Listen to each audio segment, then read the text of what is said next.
Saturday, so there isn't quite as many people that show up on Sunday. And so, I mean, yeah, absolutely. I mean, the lines tend to be shorter. You end up getting some great deals because a lot of the vendors that are there are trying to go off and sell off some of their wares instead of them taking them back to their stores with Oh, them. absolutely. And Sunday's definitely going to be the best for my costume because it's going to be a lot easier to Lucille some people. So, I hope to have a lot of photo ops during the weekend. Definitely, a lot of pictures. I'm going to be basically bringing my charger with me and plugging it in every moment I got just to take a little bit of a breather from the crowds and from the people. But there definitely will be lots of pictures, lots of posts, lots of everything posted the weekend of Comic Con. Yeah, it would be great. So again, guys, you can go off and you can check out our Facebook page on that. We'll go off and we'll give you some more information on our social media at the end of the episode. Yeah, absolutely. I think right now what we'll do is we'll take a quick music break. We'll come back. We'll talk about a little other stuff going on, and we'll see what else pops to mind. All right, sounds good.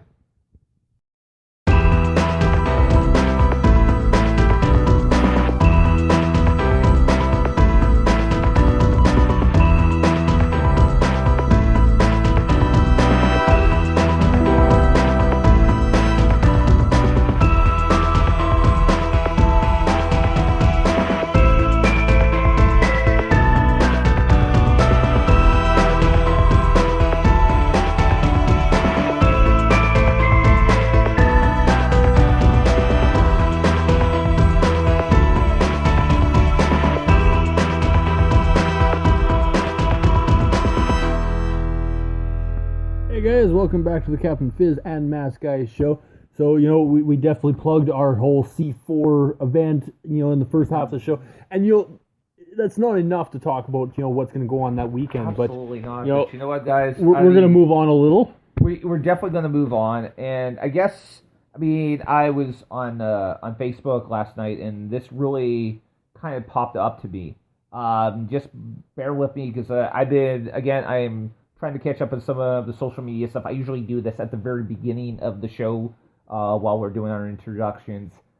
Tonight, though, I mean, we've just been using my phone like crazy. I'm actually glad I remembered to bring because I left it at home tonight and I had to go back and grab it. Yes, your phone has definitely been very useful tonight. I mean, it's very much a tool that I go off and I use quite a bit around here. Where was I? I don't remember now. So there is a Lightsaber Academy, which is in the New York area, and I just want to go off and I'm going to bring it up, and as we go along, and this is coming from MovieWeb.com. This is the source I'm getting, and it said Lucasfilms is suing a Lightsaber Academy over Star Wars copyright infringement. And I won't go into much in it, but there's a gentleman by the name of Michael Brown who is going off and has it's literally called the Lightsaber Academy, and he's been sued over the copyrights of it, which I've already said. I'm trying to figure out where exactly it is, but I believe it is in the New York area. And what has happened is Lucasfilms has repeatedly sent him orders of cease and desist. He has not done so, and so now Lucasfilms is now suing him for I think it's like $5 million or something like that.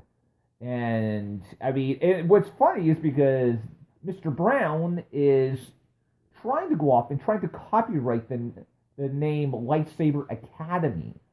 But I mean, if he had went up and called it like a light sword or a laser sword, he wouldn't be having, any problems here. It's literally, he is using names that are associated with Star Wars. And maybe during the era where George Lucas was in charge of Lucasfilms, this would not happen. But now that Lucasfilms is owned by Walt Disney. Sorry, it's owned by Darth Vader. No, because Darth Vader would probably enjoy this a lot. I don't know. I actually read something earlier today, which stated that Darth Vader would make probably a really good president. Yes, he would. No, and I think especially when we've had a history of we had an interview not too long ago with River City Jedi Yeah. here in Winnipeg that basically it's kind of like a martial arts class with lightsabers. I think it definitely sparked our interest looking at it because you got to wonder like what is the basis of their lawsuit? Like is it just because of the name? Is it because they're using the lightsabers? Or is there actually something else more to the story that they're not saying? Here's the thing. To this, for people who are, you may not be aware of this, but for years and years, Lucasfilms, particularly thanks in part to George Lucas, has went up and has encouraged people to make fan films of Star Wars, and to this day, they still do not have a problem with it because the people who are making these fan films are not profiting at all from it. But what Mr. Brown is doing is he's literally is essentially teaching stage combat by using Star Wars language and imagery to draw customers in, and so they consider that stealing from the copyrights. I mean, and again, this is Disney, is a much huger corporation than Lucasfilms was. And so, I mean, we're going from one mindset to another mindset. And again, because George Lucas would have, allowed people to go off and get away with this stuff. But this isn't something that any corporation that is owned by Walt Disney is going to allow. And, it comes to a point, though, like, when is too much? You got to allow your fans and, the fans of this genre to enjoy what they're doing. Like, yeah, okay. Yes, they're making money. But is it enhancing the brand? Are they making their brand look I'm not sure bad? it's enhancing, the Star Wars brand. It's definitely going up and enhancing his brand. I mean, Mike Brown's, brand here. And I mean, I see both sides of this. And again, I'm not disagreeing with what you're saying. But on the other side, shouldn't a corporation be allowed to protect their copyrights? Oh, I agree, but you got to look at exactly what are they copyrighting. There's so much of it that the story that they're not actually saying that we can't really comment on because we don't know the full story. They're not going to come out and say, "Well, this is what we're suing for, and this, and this." They're going to give little points and little figures, so to speak, of what they have an issue with. But if you look at using the imagery, looking at, and all this stuff, you walk into a comic book store, and anytime you walk in, what's the first thing you see? You see the images of another company.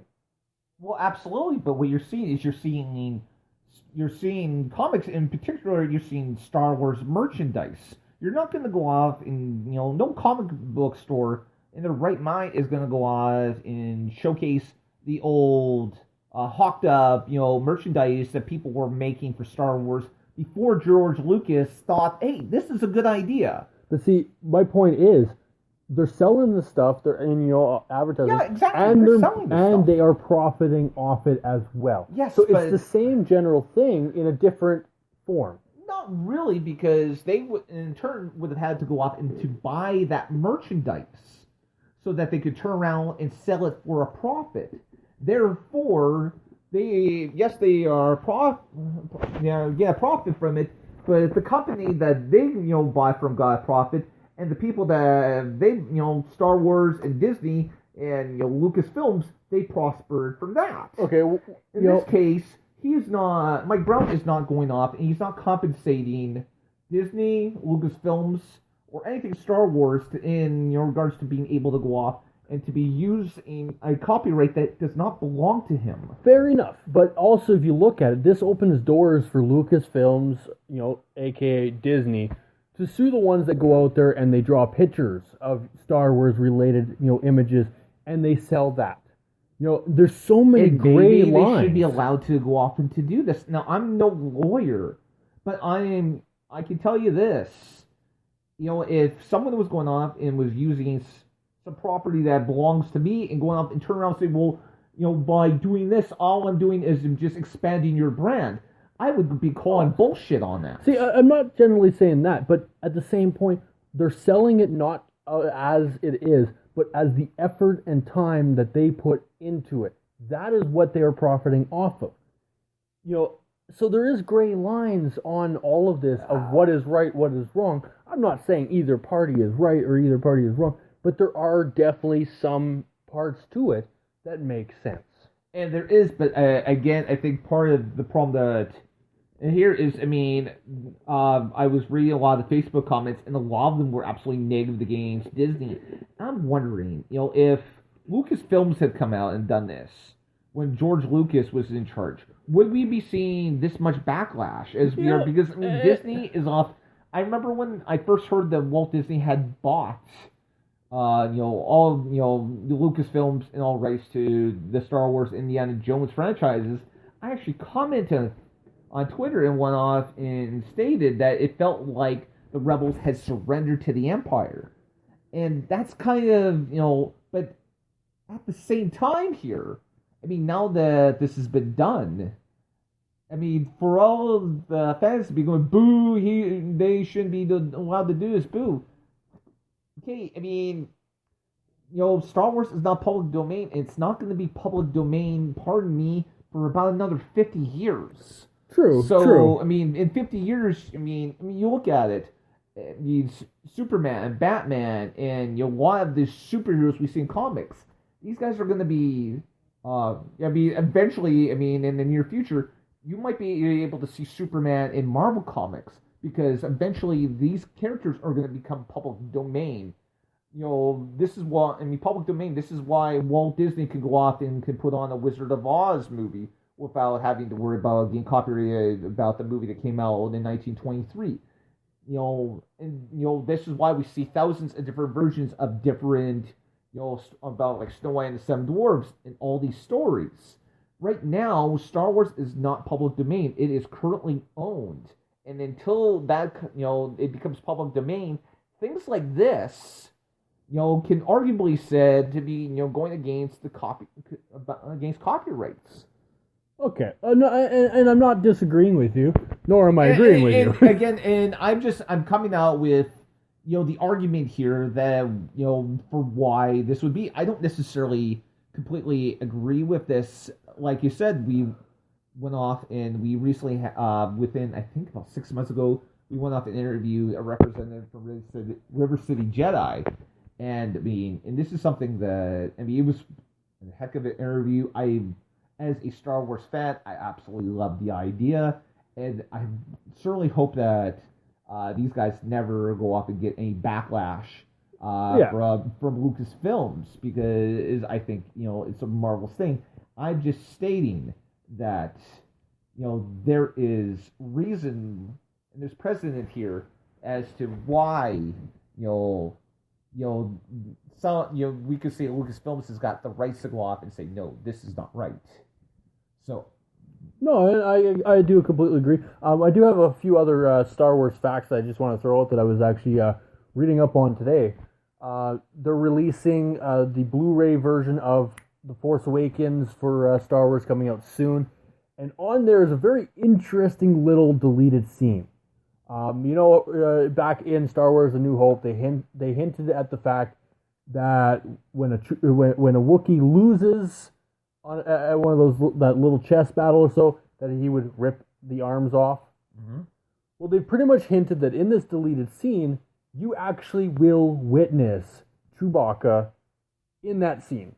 That I can't remember the name, and honestly, I really don't care to recognize what the guy's name is.